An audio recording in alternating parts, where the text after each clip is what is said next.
As a essential people হিসেবে আপনার কাছে জীবন শব্দের মানে মাস শেষে মোটা অঙ্কের টাকা। আপনার কাছে জীবন শব্দের মানে বন্ধু-বান্ধব, কাছের দূরের মানুষদের কাছে ওয়েল স্ট্যাটাস পরিপূর্ণ অবস্থান। আপনার কাছে জীবন শব্দের মানে মা-বাবা, ভাই-বোন, স্ত্রী, সন্তানদের নিয়ে ভালো থাকার পর দীর্ঘশ্বাসের সাথে সুখের ডেকুর। আপনার কাছে জীবন শব্দের মানে এসেনশিয়াল মানুষরা আপনাকে নিয়ে বাহবা দিক।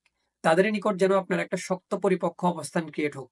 আপনার কাছে জীবন শব্দের মানে চলমান অবস্থা নিয়ে যেন দুনিয়ার শেষ নিঃশ্বাস ত্যাগ করতে পারেন। আপনার কাছে জীবন শব্দের মানে চলমান অবস্থায় কোনো ধরনের পিছুটান না থাকে।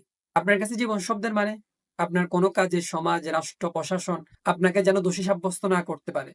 আপনার কাছে জীবন শব্দের মানে সুখের, সমৃদ্ধ ও সুমধুর একটা লাইফ লিড করা। জ্ঞানীদের বিখ্যাত কথা, যে তার দেশকে নিয়ে ভাবে না সে অকৃতজ্ঞ। যে তার জনপদের মানুষদেরকে নিয়ে ভাবে না সে নিমকহারাম। যে তার সমাজ, রাষ্ট্র নিয়ে ভাবে না সে মূর্খের সর্দার। যে তার দেশের দুর্নীতির বিরুদ্ধে কথা বলে না সে পরোক্ষভাবে দুর্নীতিকে সমর্থন করে।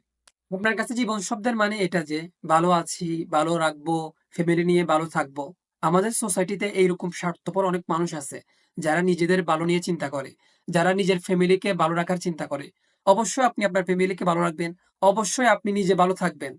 তার সাথে, সাথে আপনার দেশ, আপনার জনপদের মানুষ, আপনার সমাজ, রাষ্ট্রকে ভালো রাখার প্রচেষ্টাও করবেন। অবশ্যই প্রত্যেকটা মানুষ ভালো থাকার অধিকার আছে। প্রত্যেকটা মানুষ তার ফ্যামিলিকে ভালো রাখার চেষ্টা করতে পারে।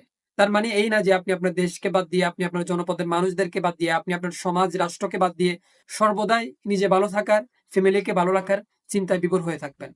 স্বার্থপরের মতো নিজে ভালো থাকার চিন্তা থেকে আমাদেরকে বের হয়ে আসতে হবে। আসেন আমরা সবাই মিলে আমাদের দেশের জন্য, আমাদের দেশের মানুষদের জন্য, আমাদের সমাজ, রাষ্ট্রের জন্য একসাথে একতাবদ্ধ হয়ে কাজ করি। এটা আমাদের দেশ, এটা আমাদের বাংলাদেশ।